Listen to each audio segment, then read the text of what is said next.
Olá pessoal, bem-vindos ao nosso curso de Direito Processual Civil. Sou a professora Alexia e estou conversando com você a respeito dos atos processuais. Então nós já vimos nas nossas aulas anteriores que os atos processuais têm alguns princípios da liberdade das formas, podem ser realizados eletronicamente, temos os atos das partes, os atos do juiz e demais serventuários da justiça, e na aula de hoje nós vamos identificar os prazos processuais, os prazos para a prática desses atos processuais. Então vamos lá. Prazos processuais. O prazo é o espaço de tempo dentro do qual deve ser praticado o ato processual. Então, o ato de contestar, o ato de participar da audiência, o ato de oferecer um recurso, uma apelação, um agravo de instrumento, todos os atos dentro do processo, eles têm algum prazo para serem realizados.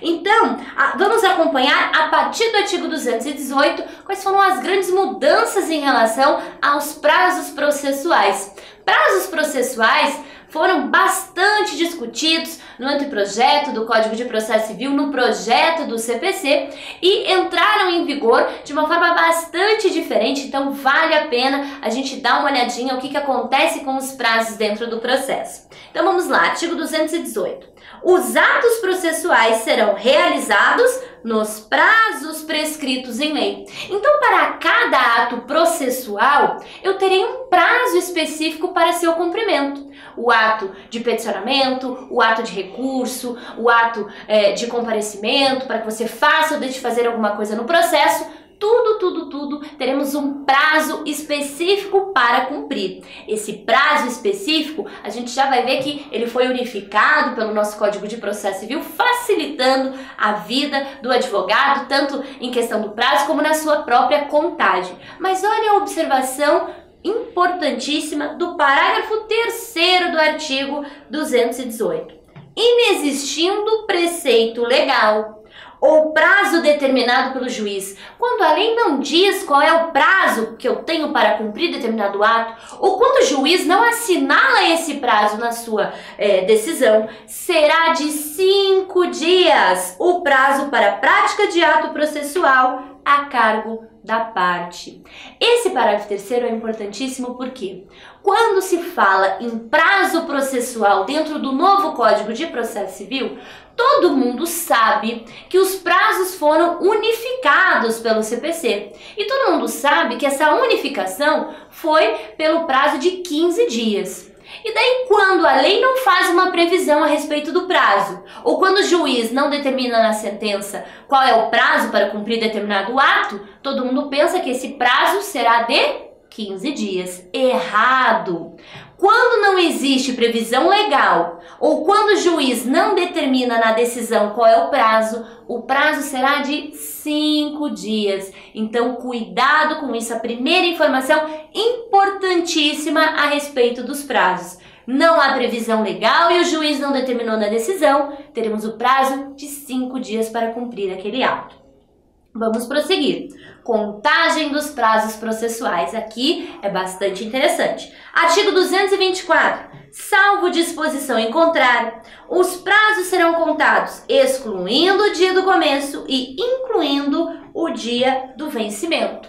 Então, para a contagem de prazos processuais, eu excluo o dia do começo e incluo o dia do final. Então, se há um prazo para que você faça ou deixe de fazer alguma coisa no processo, e se foi intimado desse prazo na data de hoje, você exclui a data da intimação e inclui a data final. Então, você foi intimado, vamos supor, no dia 10 de julho. No dia 10 de julho, quando houve a sua intimação, você não conta prazo. Você começa a contar o prazo a partir do dia 11 de julho. Se for um dia útil, vai contando lá o prazinho, incluindo o dia do final. Então, contagem de prazo processual é assim. Exclui o dia do começo, o dia da intimação, inclui o dia do final. Mas cuidado, os prazos previstos no CPC são contados dessa forma. Mas nós temos alguns outros prazos do direito material que não são contados assim. Então, prazos processuais exclui o dia do começo e inclui o dia do final. Olha a observação do parágrafo 3º do artigo 224. A contagem do prazo terá início no primeiro dia útil que se seguir ao da publicação. Então, você recebeu a publicação da sua intimação na data de hoje. Se amanhã for um dia útil, você começa a contar o prazo. Se amanhã não for um dia útil, você só vai começar a contar no próximo dia útil subsequente. E por que isso? Porque o novo Código de Processo Civil estruturou a contagem dos prazos processuais apenas em dias úteis. E para o Código de Processo Civil, dias úteis são de segunda a sexta-feira, então não conto sábado, não conto domingo e não conto feriados ou dias nos quais não haja expediente regular do fórum. Então, você não vai contar os prazos nos sábados, você não vai contar os prazos nos domingos, você não vai contar os prazos nos feriados e não vai contar os prazos quando não houver expediente regular. Então, quer ver um exemplo disso? Vamos pegar o feriado do Carnaval. Se houve a publicação da sua intimação na sexta-feira que antecede ao Carnaval, bom, houve a publicação na sexta-feira que antecede ao Carnaval, não conta o dia do começo, exclui o dia do começo e inclui o dia do final. Então, na sexta-feira que antecedeu o feriado de Carnaval, você não vai contar, porque foi o dia da publicação. Quando que você vai começar a contar? No próximo dia útil subsequente. Aí o próximo dia útil é o quê? Sábado. Sábado conta? Não conta, porque não é dia útil, né? Domingo. Domingo conta? Também não conta. Segunda. Opa! Segunda é feriado? A segunda-feira de Carnaval? Segunda-feira de Carnaval não é feriado. O feriado do Carnaval é na terça-feira. Então, terça-feira eu não vou contar. Mas o que acontece na segunda-feira do Carnaval? Na segunda-feira do Carnaval, tem expediente forense regular? Não tem. Então, sempre quando tem algum feriado que vem numa terça ou que vem numa quinta-feira, é importantíssimo a gente verificar no nosso Tribunal de Justiça correspondente como é que vai ser o expediente forense nesses dias que antecedem ou são posteriores aos feriados. Porque se não tiver expediente forense regular, você não vai contar o prazo. Então, você não contou o sábado, você não contou o domingo, você não contou a segunda, porque não teve expediente regular, você não contou a terça-feira. Por quê? Porque terça-feira é feriado. E daí na quarta? Bom, a quarta-feira é a quarta-feira de cinzas. Tem lá o feriado até meio-dia e depois do meio-dia todo mundo volta ao seu trabalho.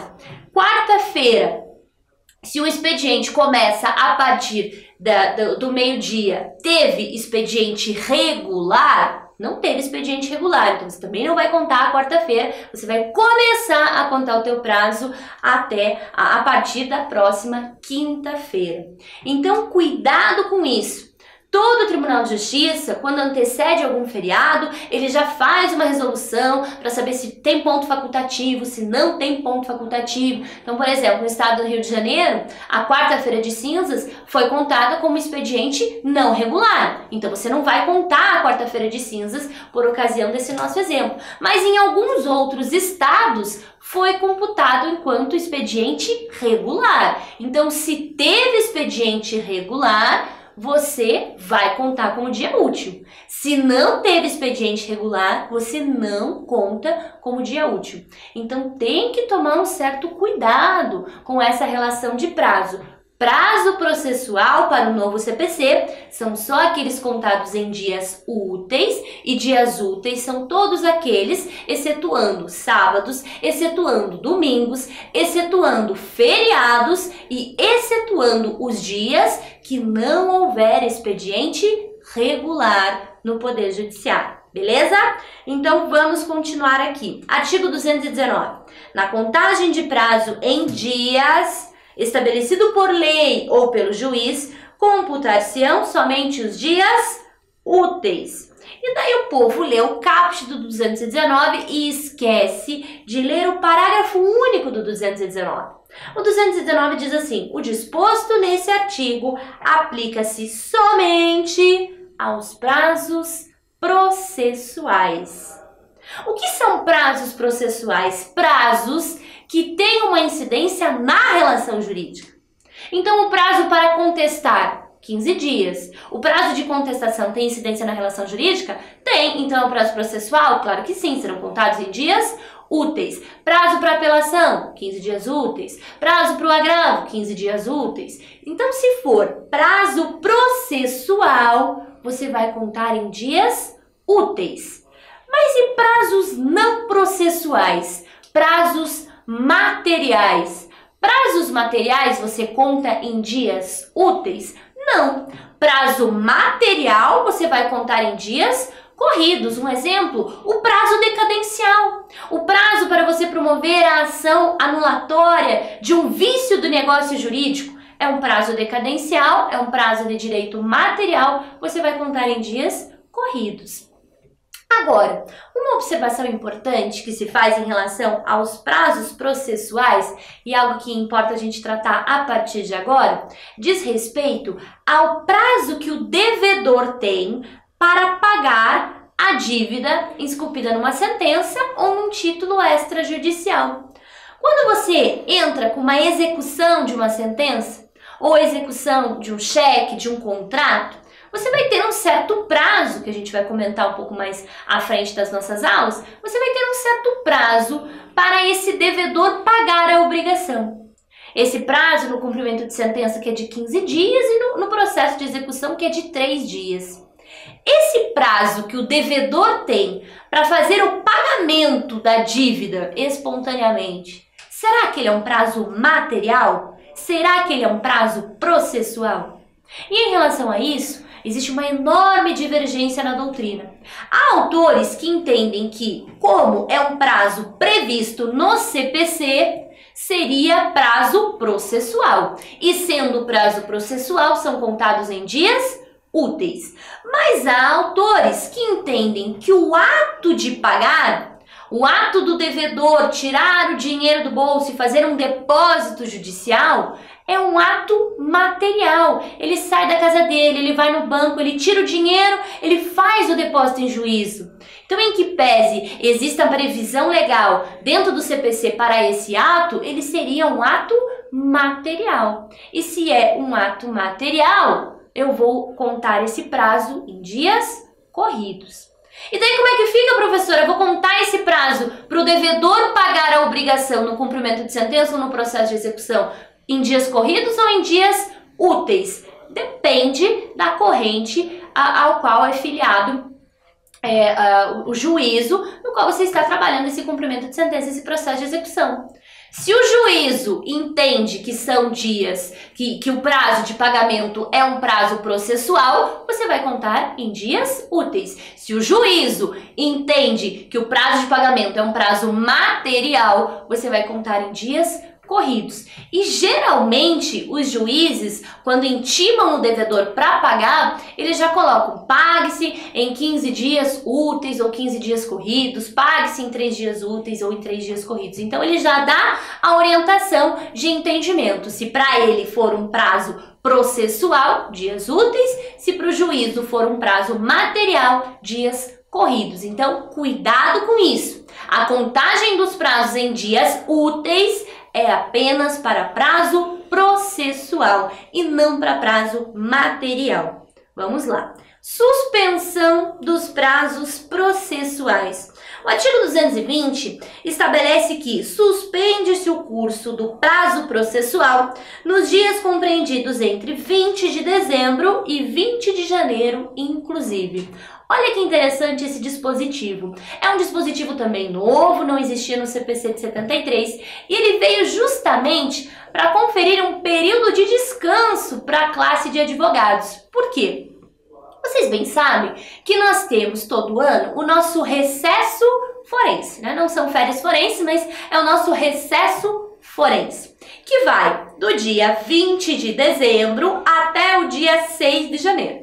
Então, do dia 20 de dezembro ao dia 6 de janeiro, recesso do Poder Judiciário. Então, o Poder Judiciário não trabalha, né, as ações, os processos, os serventuários. Não existe expediente forense do dia 20 de dezembro ao dia 6 de janeiro, excetuando-se, lógico, as situações de plantão judiciário, as demandas urgentes, aquelas demandas que podem e devem ser requeridas nesse período. Mas não sendo essa demanda urgente, totalmente fechado o Poder Judiciário do dia 20 de dezembro ao dia 6 de janeiro. Então esse é o período de recesso do Poder Judiciário. Período de férias, de juiz, de serventuário da justiça é outra história. Esse recesso, esse período, é o período que o Poder Judiciário fica fechado, só fica disponibilizado o plantão judiciário. Então, nesse período de recesso do Poder Judiciário, também era o período que os advogados poderiam descansar, do dia 20 de dezembro ao dia 6 de janeiro. Só que o que acontecia sempre? No dia 7 de janeiro já voltava o serviço judiciário, já voltava processo, já voltava prazo, e os advogados ficavam igual uns malucos tentando trabalhar e tendo aquele pouco período de descanso. Então, qual foi a ideia do Código de Processo Civil novo? O recesso forense se mantém, do dia 20 de dezembro ao dia 6 de janeiro. Porém, quando volta o serviço judiciário no dia 7 de janeiro, volta o serviço judiciário, o Poder Judiciário volta a trabalhar. Mas os prazos processuais ficam suspensos até o dia 20 de janeiro. Então, o que acontece? No dia 7 de janeiro, o advogado que quiser eventualmente conversar com o juiz, pedir vista dos autos, ele pode comparecer ao Poder Judiciário, o Poder Judiciário volta às suas atividades. Mas o prazo não corre também desde lá do dia 20 de dezembro até o dia 20 de janeiro, inclusive. Voltará a correr o prazo processual no dia 21 de janeiro, se dia 21 de janeiro for um dia útil. Então acabou facilitando a vida dos advogados, é um grande avanço à categoria dos advogados, esse artigo 220. E outras hipóteses de suspensão de prazo que nós temos são as hipóteses de suspensão do processo, se está suspenso o processo também ficam suspensos os seus respectivos prazos, a instituição de programa do Poder Judiciário para autocomposição, então metas do Conselho Nacional de Justiça para resolver conflitos antigos ou metas de autocomposição, logicamente os prazos ficam suspensos para dar prestígio, para fomentar esses programas instituídos pelo Poder Judiciário quando são instituídos. Então são algumas outras situações também de suspensão de prazos que vale a pena a gente conferir. E para a gente falar também de prazos, a respeito da prerrogativa de prazos. Nós temos algumas pessoas, alguns sujeitos do processo que gozam de uma certa prerrogativa no prazo. O prazo processual, que é esse prazo agora contado em dias úteis, um prazo que veio unificado no CPC, não, a grande maioria dos prazos vigora em 15 dias úteis, prazo para contestar 15 dias úteis, prazo para apelar 15 dias úteis, prazo para agravar 15 dias úteis, com algumas exceções, como é o caso dos embargos de declaração, que tem um prazo de 5 dias úteis, como é o caso daqueles atos que não tem prazo previsto em lei, ou que o juiz também não determina na decisão, que também é o prazo de 5 dias, a grande maioria dos prazos foi unificada. Então, na grande maioria, nós temos o prazo de 15 dias, se for prazo processual, 15 dias úteis. E daí nós temos alguns sujeitos do processo que têm uma prerrogativa de prazo. Que prerrogativa de prazo é essa? A prerrogativa de prazo em dobro. O CPC de 2015, ele eliminou aquelas antigas prerrogativas que nós tínhamos no CPC de 73 de prazo em quádruplo para fazer algumas atividades nos autos e condensou esses sujeitos em prerrogativa de prazo em dobro. Quais são essas pessoas? Então, primeiramente, Fazenda Pública. Fazenda Pública, União, Estados, Distrito Federal, municípios, suas autarquias, suas fundações, tem prerrogativa de prazo em dobro para qualquer ato processual. Então a Fazenda Pública vai contestar, ela terá 30 dias úteis. Fazenda Pública vai agravar de uma decisão, ela tem 30 dias úteis. Fazenda Pública vai apelar da sentença, ela terá 30 dias úteis. Então, Fazenda Pública tem prerrogativa de prazo em dobro para praticar qualquer ato processual. Também tem prerrogativa de prazo em dobro, então, Fazenda Pública, o Ministério Público. Ministério Público para emitir parecer naquelas ações às quais ele é obrigado a participar, as ações envolvendo interesse público, interesse social, litígio coletivo sobre a posse de terra urbana ou rural, as ações envolvendo menores, incapazes, nas quais o Ministério Público tem que participar. A participação dele, ele também terá um prazo de 30 dias úteis para emitir o seu parecer, ou quando for parte, para se manifestar, para contestar, para apelar, para agravar, tudo que o Ministério Público fizer no processo, também prerrogativa de prazo em dobro. E além da Fazenda Pública, além do Ministério Público, nós temos uma terceira pessoa que também tem prerrogativa de prazo em dobro. Só que em relação a essa terceira pessoa, a gente tem que tomar muito cuidado. Por quê? Essa terceira pessoa é quem? Litisconsórcio com diferentes procuradores. Essa regra já era adotada pelo CPC de 73. Mas olha o que o Código Novo vem acrescentar a essa regrinha. Bom, a Fazenda Pública e o Ministério Público precisam de uma prerrogativa de prazo em dobro justamente pela quantidade de demandas que são levadas à Fazenda Pública, ao Ministério Público. Se a gente pensar que o poder público ele é o maior demandante, maior demandado do país, justifica-se logicamente essa prerrogativa de prazo. 15 dias acaba sendo muito pouquinho para o Ministério Público ou para a Fazenda Pública dar conta de todos os processos. Então, justificável a prerrogativa de prazo. Agora, a prerrogativa de prazo para o litisconsorte com diferentes procuradores, ela vem de que ideia? Cunhada lá no Código de 73, ela vem da ideia de facilitar o trabalho do advogado. Por quê? Se eu tinha um processo lá em 1973. Em 1973, o nosso processo, a gente nem falava em processo eletrônico, não falava nem em internet, então o processo era físico mesmo. Então, o processo físico, o que acontece? Eu tinha lá o prazo para contestar a petição inicial. E os réus desse processo, vamos supor, nós tínhamos 5 réus nesse processo. Cada um tinha um advogado diferente. Litisconsórcio, pluralidade no polo passivo, com diferentes procuradores, cada um com um advogado diferente. E eu tinha 15 dias para contestar. E como a gente trabalhava com processo físico, então às vezes um advogado, o primeiro advogado ia lá, fazia a carga dos autos, ou tinha que tirar cópia muitas vezes desses autos, depois o outro advogado e assim por diante. Era 15 dias, era um prazo muito curto para toda essa logística envolvendo os 5 réus e os 5 advogados. Então, como forma de facilitar o trabalho do advogado, o legislador estabeleceu que quando eu tiver litisconsórcio com diferentes procuradores, o prazo seria em dobro, o prazo seria de 30 dias, nesse nosso caso aqui da contestação.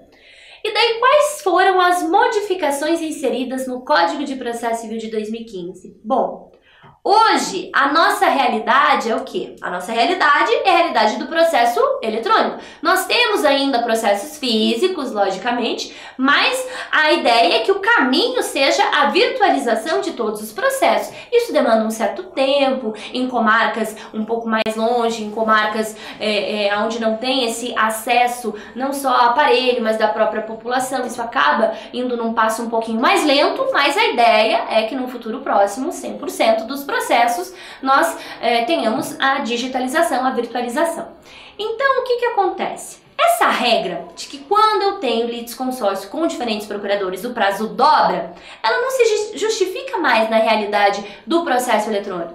Porque se mesmo exemplo, eu tenho 5 réus, cada um com advogado diferente, e tenho um prazo de 15 dias para contestar, se eu tenho um processo eletrônico, os 5 advogados, os 5 réus e mais o juiz e mais serventuários da justiça podem acessar o mesmo processo ao mesmo tempo. Então, por que dobra o prazo em processo eletrônico? Não faz o menor sentido. Então, o advogado do primeiro réu, o advogado do segundo, do quinto réu e o juiz, e mais, sei lá, o escrivão, o chefe de secretaria, podem acessar o processo ao mesmo tempo? Não tem a menor justificativa manter esse dispositivo no código. Então, o que o CPC fez em razão do dobro do prazo em dobro para o litisconsórcio com diferentes procuradores?